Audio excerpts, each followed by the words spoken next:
Sen söyle hangisi yalandı?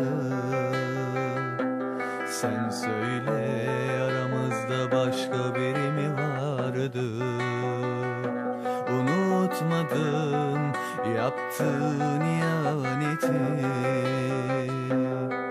Pişman olup bir gün dönersin geri. Affetmem, unutmadım eski günleri. İstemem o sahte güzelliğini. Sevmiştim ben bir zalim birini. Karartıp gitti bütün gençliğimi. Sen de tatmıştım ben aşkı sevdayı.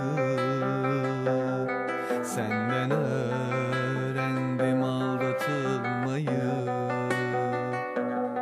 Helal olsun yıktı gitti dünyamı. Unuttum senden sonra aşkı sevdayı.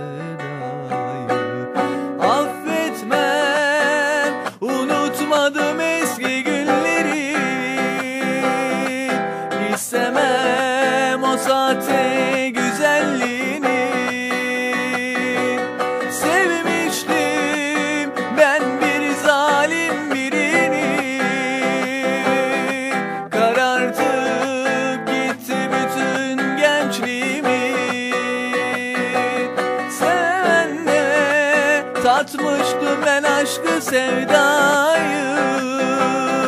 Senden öğrendim aldatılmayı. Helal olsun yıktı gitti dünyamı. Unuttum senden sonra sevdayı.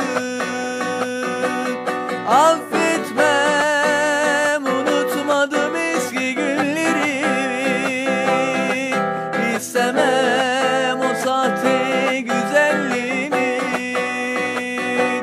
Sevmiştim ben bir zalim birini. Karartıp gitti bütün gençliğimi. Affetmem, unutmadım eski günleri. İstemem o sahte güzelliğini. Sevmiştim ben bir zalim birini. Karartıp gitti bütün gençliğimi.